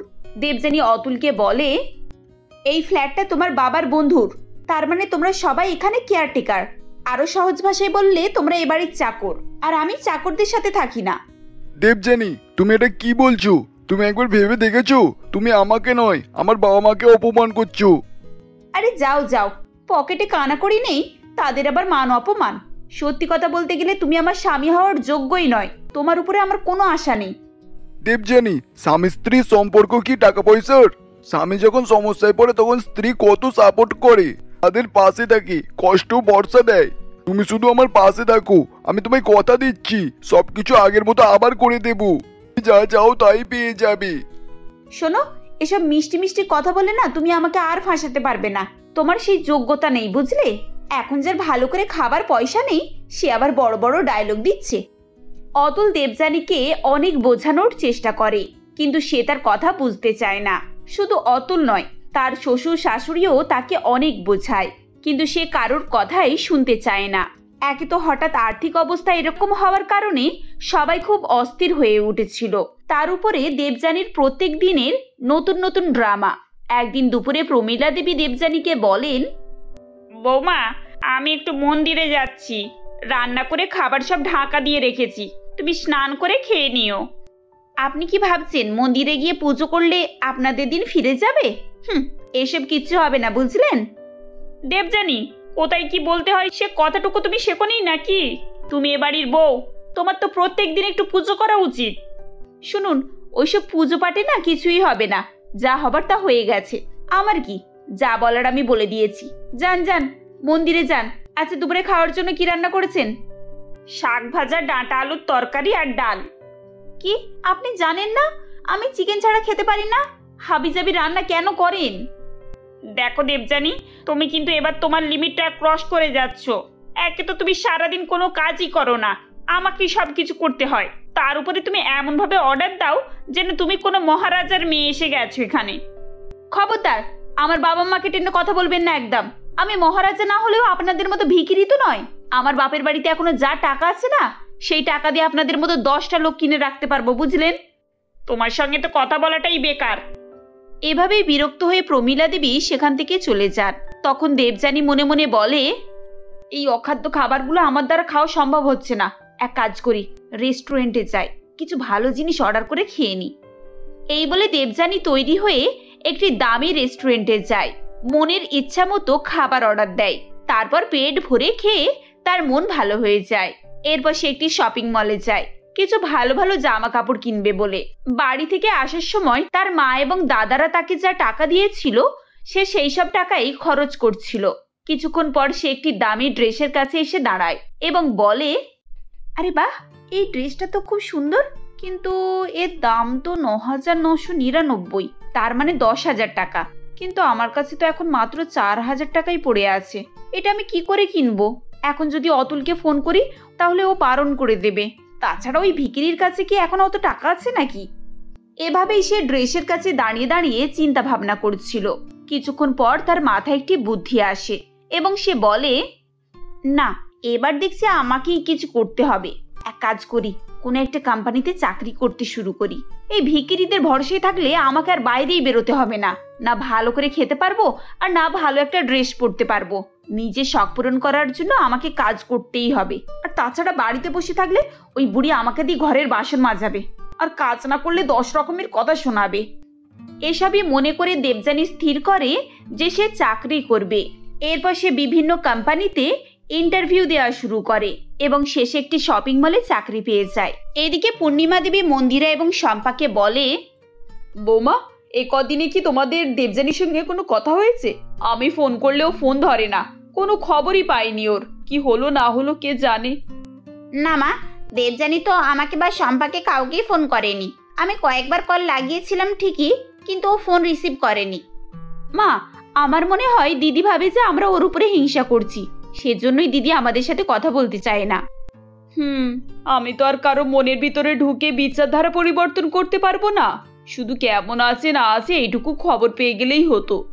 যারা সবসময় মিথ্যে কথা বলে তারা তো সবসময় দূরেই থাকতে চায়, যাতে করে তাদের আসল কথা সবার কাছে এসে ফাঁস না হয়ে যায়। এই জন্যই হয়তো দিদি আমাদেরকে অ্যাভয়েড করে। আচ্ছা, এইসব কথা ছাড়ো। যদি সম্ভব হয় একবার অতুলের সঙ্গে কথা বলো তোমরা। ওকে ফোন করে দেবযানীর কথাটা জিজ্ঞাসা করো। খবরটা পেলে আমি একটু শান্তি পাবো। আচ্ছা ঠিক আছে মা, আমি অতুলদার সঙ্গে ফোন করে কথা বলে নেব। এদিকে দেবযানী তৈরি হয়ে বের হচ্ছিল, ঠিক তখনই অতুল তাকে বলে, কি ব্যাপার দেবযানী, তুমি কি কোথাও যাচ্ছ? তোমার তো সাজগোজ থেকে মনে হচ্ছে তুমি কোনো অফিসের কাজে যাচ্ছ। আর মা বলছিল তুমি নাকি কদিন ভরেই এই সময় বাড়ির বাইরে যাও আর বিকেল বেলা ফিরে আসো। হ্যাঁ ঠিকই বলেছ, আমি জব করতে যাচ্ছি, তাতে তোমাদের কি? তুমি জব করতে যাচ্ছ এ তো ভালো কথা, এতে আমার কোনো প্রবলেম নেই, শুধু আমাকে একবার বলে দিতেই পারতে। কোন অধিকারে তুমি এসব জানার চেষ্টা করছো শুনি? স্বামী হওয়ার কোনো কর্তব্য করেছো তুমি আজ পর্যন্ত? আর আমাকে কোন সুখটা দিয়েছো যে আমি তোমাকে সবকিছু বলে করব? দেবযানী, তুমি এরকম পাগলামো কেন করছো? ওদিকে তোমার বাড়ির লোক তোমার জন্য চিন্তায় পড়ে রয়েছে, কারোর ফোনও ধরছো না, কথাও বলছো না। বেশ করেছি, তোমরা সবাই সমান। আমি ওদের বাড়িতে গিয়েছিলাম, তাও ওদের সহ্য হয়নি, আমাকে জোর করে এখানে রেখে গেল। কেন আমি ওদের সঙ্গে কথা বলবো শুনি? দেবযানী, এত রাগ কিন্তু ভালো না, মাথাটা ঠান্ডা করো। ওরা যা করছে তোমার ভালোর জন্যই করছে, যাতে করে তোমার সংসার না ভেঙে যায়, এ কথা মাথায় রেখে করছে। আর আমিও যা করছি তোমার ভালোর জন্যই করছি। থাক, আমার ভালো আর তোমাদের কাউকে ভাবতে হবে না। আমি আমার ভালো মন্দ সবকিছু আমি নিজেই বুঝে নেব। এভাবে উত্তর দিয়ে দেবযানী সেখান থেকে বেরিয়ে পড়ে। শপিং মলে দেবযানী কাজ শুরু করে। দেখতে দেখতে 10-12 দিন কেটে যায়। সে যেন নিজের একটি জগৎ বানিয়ে নিয়েছিল। সারাদিন কাজ করা, তারপর বাড়ি ফিরে খেয়ে দিয়ে ঘুমিয়ে পড়া, আবার পরের দিন অফিস। না তো সে শ্বশুর বাড়ির কারোর সঙ্গে ভালোভাবে কথা বলছিল, আর না বাপের বাড়ির কারোর ফোন রিসিভ করছিল। এভাবে কয়েকদিন কাটার পর হঠাৎ একদিন শম্পার সঙ্গে শপিং মলে দেবযানীর দেখা হয়। আরে, এটা তো দিদি। ও এখানকার স্টাফদের মতো ড্রেস পরে আছে কেন? আর গলাতেও তো আই কার্ড ঝুলছে। আচ্ছা, এবার বুঝেছি। এরপর শম্পা দেবযানীকে ডেকে বলে, দিদি, তুমি এই পোশাকে? তুমি কি এই শপিং মলে কাজ করো নাকি? হঠাৎ করে শম্পাকে দেখে দেবযানী একটু ঘাবড়ে যায় এবং বলে, মানে হ্যাঁ, আমি এখানে চাকরি করি। তো কি হয়েছে? কি আবার হবে? তুমি এতদিন ধরে আমাদের কারো ফোন রিসিভ করোনি, আর এখানে চাকরি করছো এ কথাও তো বলনি। ঠিক করেছি বলিনি, আমার ইচ্ছে হয়নি তাই আমি বলিনি, তাতে তো তোমাদের কিছু যায় আসে না। হ্যাঁ, সে কথা ঠিক, তুমি কি করবে না করবে সেটা তোমার পার্সোনাল ব্যাপার। আসলে তোমার অত বড় বাংলো, এত ঠাড় দেখে আমরা ভেবেছিলাম তোমার হয়তো এসব চাকরি বাকরি করার কোনো প্রয়োজন নেই। সত্যি কথা বলতে, তুমি যা বলেছিলে সব মিথ্যে নয় তো? হ্যাঁ, যা বলেছি সব মিথ্যে। আমার শ্বশুর বাড়ির সবাই কাঙ্গাল, আমাদের বিজনেস ডুবে গেছে, আমাদের বাড়ি গাড়ি সব বিক্রি হয়ে গেছে। আমরা যে বাড়িতে থাকছি সেটাও লোকের বাড়ি, বুঝেছো? হ্যাঁ, সবই বুঝলাম। এরপর শম্পা সেখান থেকে চলে যায় এবং দেবযানী মনে মনে বলে, এ বাবা, এ আমি কি করলাম? রাগের মাথায় সব কিছু এভাবে বলে ফেললাম। এবার আমাকে মাকে ফোন করতে হবে, না হলে বৌদি মাকে গিয়ে সবকিছু বলে দেবে। এরপর দেবযানী ছুটে গিয়ে তার মাকে ফোন করে এবং বলে, মা, বৌদি তোমায় কিছু বলেছে? শম্পা শম্পা কি বলবে? আমরা সবকিছু আগে থেকেই জানি। অতুল তোর দাদার সঙ্গে যেদিন প্রথম দেখা করেছিল সেদিনই ও সবকিছু তোর দাদাকে বলে দিয়েছে, যাতে করে তোর খারাপ না লাগে সেজন্য আমরা তোকে কিছুই বলিনি। আমরা শুনতে চাইছিলাম কবে তুই নিজের মুখে সবকিছু স্বীকার করিস। মায়ের মুখে এসব কথা শুনে দেবযানী কোনো উত্তর দেয় না এবং ফোন রেখে দেয়। ইস, যেটার ভয় করছিলাম সেটাই হয়েছে। দাদা, বৌদি, মা সবাই আমার আসল সত্যিটা জেনে গেছে। ওদের কাছে আমি আর মাথা উঁচু করে দাঁড়াতে পারবো না, ওদেরকে মুখও দেখাতে পারবো না। আমার মান সম্মান সব চলে গেল এদের জন্য। আমি আর ওদেরকে মুখ দেখাতে পারবো না। আজ অতুল বাড়িতে আসুক, ও কিভাবে আমার প্রেস্টিজ নিয়ে খেললো। আমার মান সম্মান নিয়ে ওর কোনো চিন্তা নেই। ওকে আমি দেখিয়ে দেব আমার নামও দেবযানী। এভাবেই দেবযানী অতুলের আসার অপেক্ষা করতে থাকে। সে মনে মনে ভেবে রেখেছিল সে অতুলকে কি বলে অপমান করবে। আসলে দেবযানী সবসময় এমনই করত, সারাদিনের রাগ অতুলের উপরে তুলত। এমনকি তার শ্বশুর এবং শাশুড়িকেও কথা শোনাতে ছাড়ত না। কিছুক্ষণ পর অতুল যখন বাড়িতে ফেরে তখন দেবযানী তাকে বলে, অতুল, তোমার সাহস কি করে হলো আমার দাদাকে তোমাদের বাড়ির পরিস্থিতি সম্পর্কে সবকিছু বলার? কে তোমাকে পাকামো করে এসব করতে বলেছে শুনি? দেবযানী, তুমি এত রেগে যাচ্ছ কেন? উনি তোমার দাদা, আমাদের বাড়ির সদস্য। আমাদের বাড়ির সমস্যার কথা ওনাকে বলবো না তো কাকে বলবো? উনি অন্তত বাকি প্রতিবেশীদের মতো আমার পরিস্থিতি নিয়ে তো হাসি মজা করবে না, আমার অসময়ে আমার পাশে এসে দাঁড়াবে। তুমি ভিখিরি হয়ে গেছো বললে কি আমার দাদারা তোমাকে সাহায্য করতে আসবে? আর তুমি জানো তোমার এই মূর্খামির জন্য আমাকে কত বড় খেসারত দিতে হচ্ছে? জানি না আমার বৌদিরা আমার ব্যাপারে এখন কি বলছে। ওরা এমনিতেই আমাকে সহ্য করতে পারে না। আমার পরিস্থিতি এত খারাপ শুনে ওরা তো নিশ্চয়ই খুবই হাসি ঠাট্টা মজা করছে। দেবযানী, এটা তোমার ভুল ধারণা। তোমার বৌদিরা মোটেও এরকম না। এদের সঙ্গে আমার প্রায়ই কথা হয়, ওরা সবসময় আমাকেই সাপোর্ট করে। এর মধ্যে হচ্ছে তুমি একটা বোকা ধরনের মেয়ে যে বাস্তব পরিস্থিতিকে চোখ খুলে দেখতেও পারে না। হ্যাঁ, আমি বোকা, আর পৃথিবীর সবাই চালাক। আমি বোকা বলে না তোমার মতো একটা ছেলের সঙ্গে বিয়ে করেছি, আর তোমরা চালাক বলে তোমাদের চালাকির ফল পাচ্ছ। দেবযানী, আমার আশেপাশে যারা আছে বা তোমার পরিবারের যারা আছে তারা সবাই একই রকম চিন্তা ভাবনা করে, শুধুমাত্র তুমি সবার থেকে আলাদা। তোমার চিন্তা ভাবনা কেন এইরকম? কেন তুমি সবার মতো হতে পারো না? দরকার নেই আমার বাকি সবার মতো হবার। আমি আমার লাইফে আমার মতো থাকতে চাই, আর আমার জীবনে কারো ইন্টারফেয়ার আমি কিন্তু সহ্য করব না। দেবযানী এভাবেই অতুলের সঙ্গে ঝগড়া করে। এরপর সে আবার নিজের জীবনে ব্যস্ত হয়ে যায়। সে সারাদিন অফিসে সময় কাটাতো এবং স্যালারির টাকা দিয়ে নিজের শখ আহ্লাদ পূরণ করত। ভালো ভালো খাবার খাওয়া, বেড়াতে যাওয়া, নিজের প্রয়োজনীয় জিনিসপত্র কেনা, এসব করতেই তার সমস্ত টাকা শেষ হয়ে যেত। তার পরিবারের প্রতি বা স্বামীর প্রতি তার কোনো দায়িত্বই ছিল না। তারা একই বাড়িতে ছিল ঠিকই, কিন্তু তাও অনেক দূরে দূরে থাকতো। একদিন প্রমীলা দেবী অতুলকে বলেন, অতুল, এভাবে আর কদিন চলবে বাবা?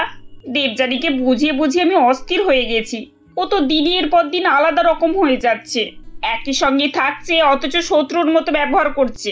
আমার মনে হয় ওকে ওর বাপের বাড়িতে পাঠিয়ে দেওয়াটাই ভালো, ও ওখানেই ভালো থাকবে। কিন্তু মা, এভাবে কি কেউ কোনো মেয়ে বাপের বাড়ি গিয়ে থাকে? আর সব থেকে বড় কথা হচ্ছে ওকে ছাড়া তো আমি থাকতেই পারবো না। এখন একসঙ্গে তোরা আছিস কোথায়? তুই কি ভাবছিস আমি কিছু বুঝি না? একই ঘরে থাকা সত্ত্বেও বৌমা তোর সঙ্গে প্রতিবেশীর মতো ব্যবহার করে। এভাবে কি জীবন কাটে বাবা? আমি জানি দেবযানী আমার উপর খুব রেগে আছে, তাই ও আমার সঙ্গে এরকম ব্যবহার করছে। কিন্তু আমার জীবন থেকে চলে গেলে আমি একা কিভাবে থাকবো? শোন বাবা, তুই ওকে ডিভোর্স দিয়ে দে, তুই আবার একটা নতুন বিয়ে কর। এসব তুমি কি বলছো মা? আমি অন্য কোনো মেয়েকে আমার জীবনে আনতেই পারবো না। তুমি প্লিজ আমার জন্য একটু কষ্ট করে দেবযানীকে একটু সহ্য করে নাও, দেখবে সময়ের সঙ্গে সঙ্গে দেবযানী আবার আগের মতো হয়ে যাবে। আমি না হয় ওকে সহ্য করে নেব, কিন্তু আমি আমার ছেলেকে এভাবে কষ্ট পেতে দেখতে পারি না। আমার ছেলের কষ্ট আমি কিভাবে সহ্য করব বলতো? দেবযানী একে তো তার শ্বশুরবাড়ির সবার সঙ্গে অপরিচিতের মতো ব্যবহার করছিল, তার উপরে সে তার বাবার বাড়িরও কারোর সঙ্গে কোনো যোগাযোগই রাখছিল না। তার মা, দাদা, বৌদিরা তাকে অনেক ফোন করার চেষ্টা করে, কিন্তু সে ঠিক করে ফেলেছিল সে কারোর সঙ্গে কোনো সম্পর্ক রাখবে না। এমনই একদিন দেবযানীর অফিসে একটি সেলিব্রেশন পার্টি হচ্ছিল। সেখানে সবাই উপস্থিত ছিল। তখন তার অফিসের ঋতু নামে একটি মেয়ে বলে, আরে 2টো বেজে গেল, এখনো তো বস আসছে না। বস কিনা দেখতে পেলে পার্টিটা ভালো জমেই না। এরকম হ্যান্ডসাম বস কোনো কোম্পানিতে আছে বলে তো মনে হয় না। সত্যি ওনার মতো হাজবেন্ড পেলে যে কোনো মেয়ের জীবন স্বর্গ হয়ে যাবে। আরে ঋতু, তুই বসের ওয়াইফকে দেখছিস? উনি একেবারে প্রিন্স ডায়না। আমার তো মনে হয় বস খুব লাকি, ওনার মতো এরকম সাপোর্ট সুন্দরী মহিলা পেয়েছেন। হ্যাঁ, ওই রকম কোটিপতি হাজবেন্ড থাকলে সমস্ত মেয়েরাই তাকে সাপোর্ট করবে। আর করবে নাই বা কেন? প্রত্যেক মাসে বিদেশে বেড়াতে যাচ্ছে, ব্র্যান্ডেড জামা কাপড় পরে 5 স্টার হোটেলে খাচ্ছে। জীবনে আর কি চাই বলতো? তারা এভাবেই গল্প করছিল।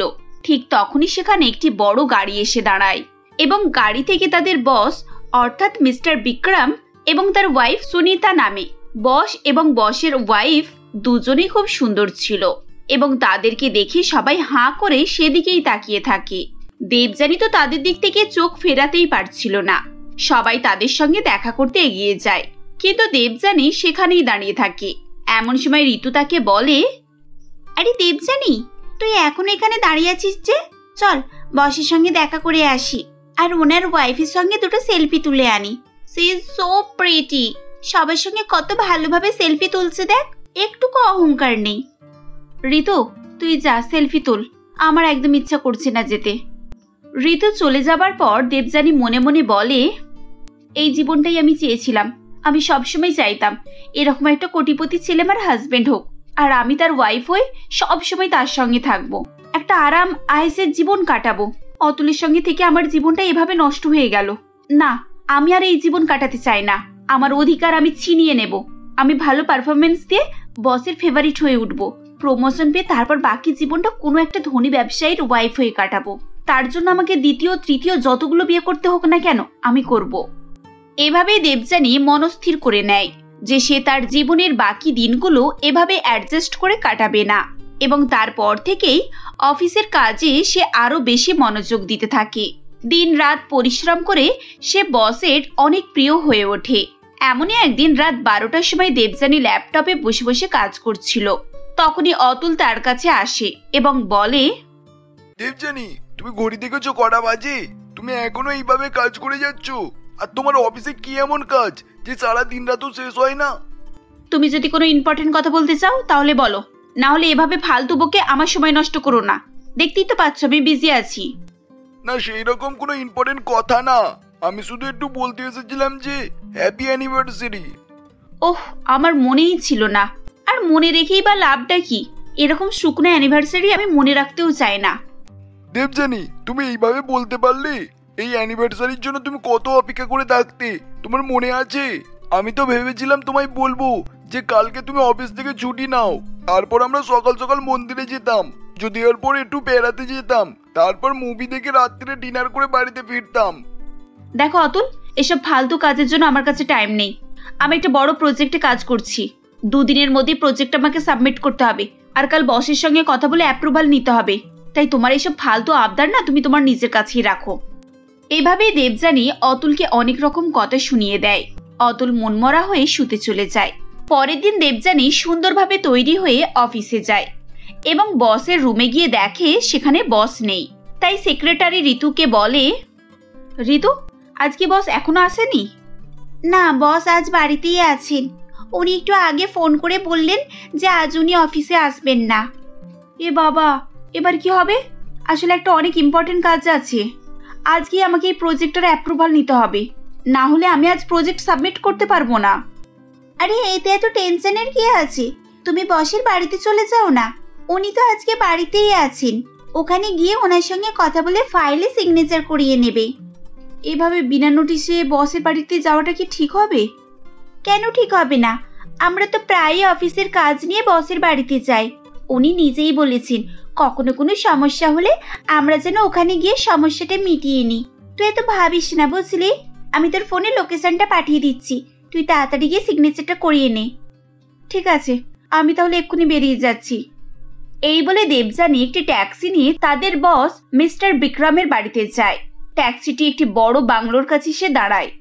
এরপর গাড়ি থেকে নেমে সে বলে, আরে বাবা, এটা তো পুরো একটা রাজমহল। এত সুন্দর বাড়ি, এত বড় জায়গা জুড়ে, কোথায় শুরু হয়েছে কোথায় শেষ হয়েছে কিছুই বোঝা যাচ্ছে না। সত্যি বস আর তার ওয়াইফ কত লাকি। আমিও একদিন এরকম একটা বাড়িতে থাকবো। আমার জীবনেও এরকম একটা কোটিপতি মানুষ দরকার।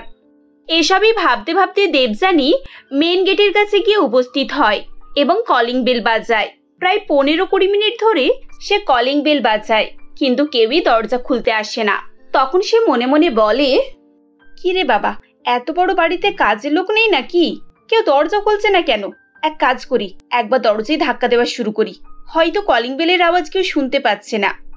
এই বলে দেবযানী দরজায় জোরে জোরে ধাক্কা দিতে শুরু করে।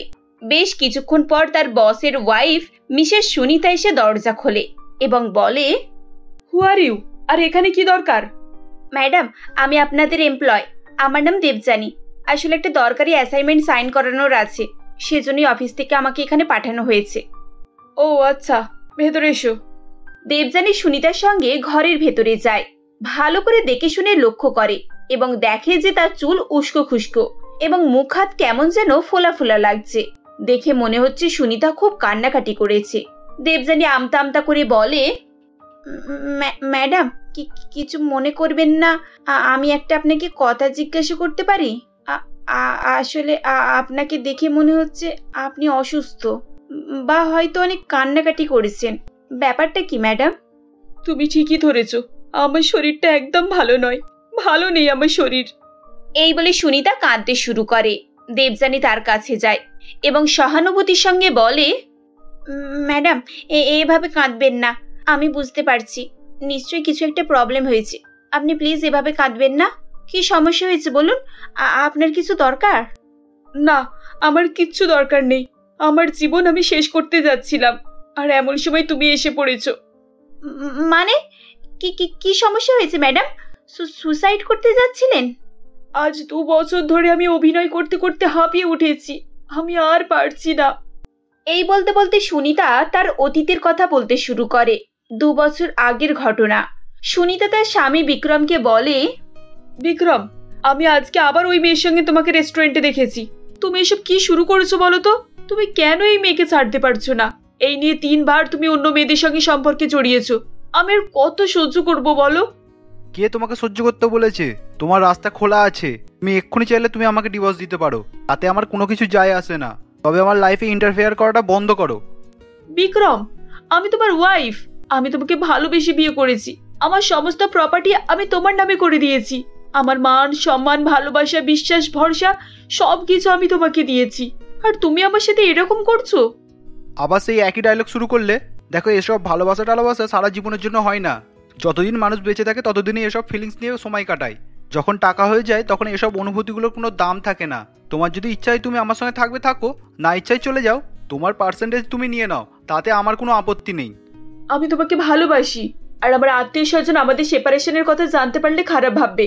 সেই কারণেই আমি তোমার সঙ্গে আছি, কিন্তু তুমি এর সুযোগ নিচ্ছ। প্লিজ বিক্রম, তুমি এটা করো না। টাকা পয়সা সবকিছু না বিক্রম, ভালোবাসাকে গুরুত্ব দিতে শেখো। সুনিতা বিক্রমকে অনেক বোঝায়, কিন্তু বিক্রম তার কথা শোনে না। এরপর থেকে সুনিতা বিক্রমের সঙ্গে একই ঘরে থাকছিল বটে, কিন্তু তাদের মধ্যে স্বামী স্ত্রীর কোনো সম্পর্ক ছিল না। সবাইকে একটা মিথ্যে সম্পর্কের ছবি দেখিয়ে তারা নিজেদের জীবনে একেবারে বিপরীতভাবে হাঁটছিল। এসব কথা বলতে বলতে সুনিতা কিছুতেই নিজের কান্না আটকাতে পারছিল না। দেবযানী সুনিতার জন্য জুস নিয়ে আসে এবং তাকে খেতে দেয়।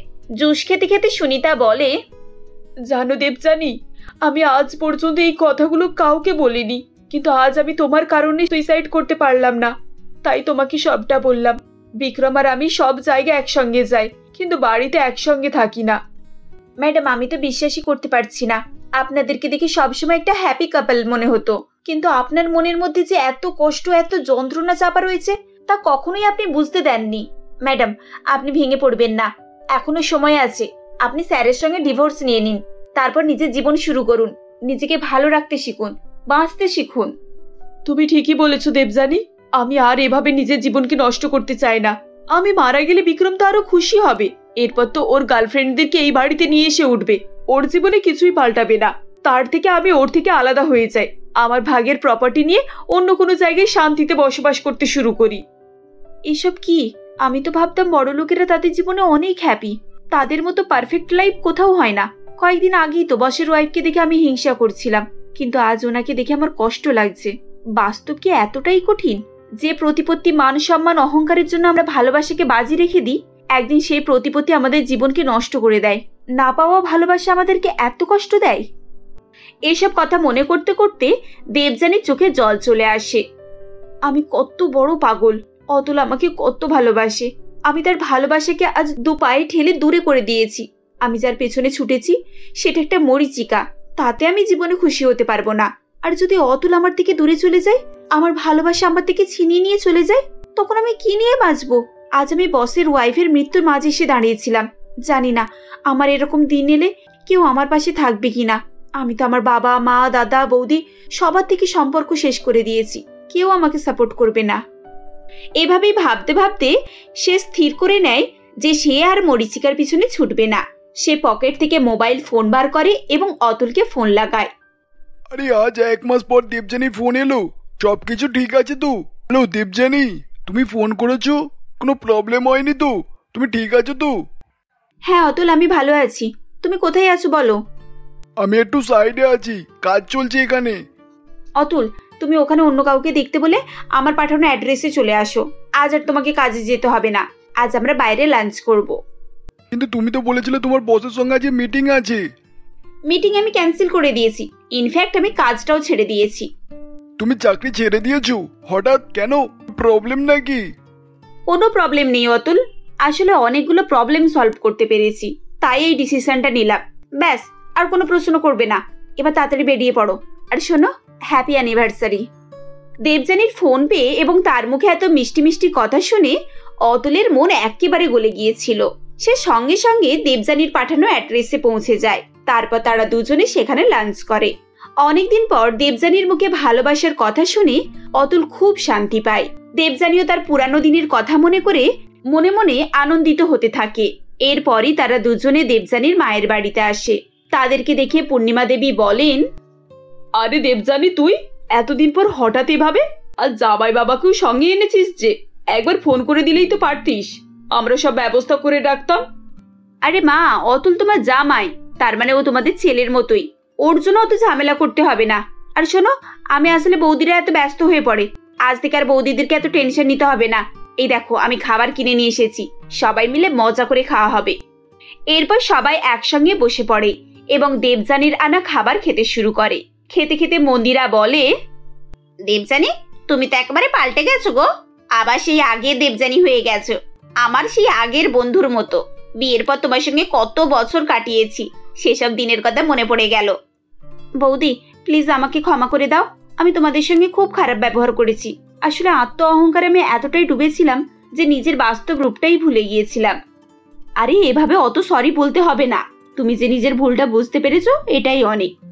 হ্যাঁ বৌদি, আমার যথেষ্ট শিক্ষা হয়েছে। মানুষ পয়সা, প্রতিপত্তিকে জীবনের সবকিছু মনে করে নেয় আর ভালোবাসাকে অবহেলা করে, কিন্তু সময় মতো না শুধরে গেলে আর কোনো কিছু করার থাকে না। সময় মানুষকে সবকিছু শিখিয়ে দেয়। বাহ, আমার মেয়ের মধ্যে এই পরিবর্তনটাই তো আমি দেখতে চেয়েছিলাম। এবার আমার অনেক শান্তি হয়েছে। তোরা দুজনেই সুখে শান্তিতে থাকলে তবেই আমি ভালো থাকতে পারবো। মা দেবযানী, আমি তোমাকে অনেক ভালোবাসা দেব, নিজের সাধ্য মতো তোমার জন্য সবকিছুই করব।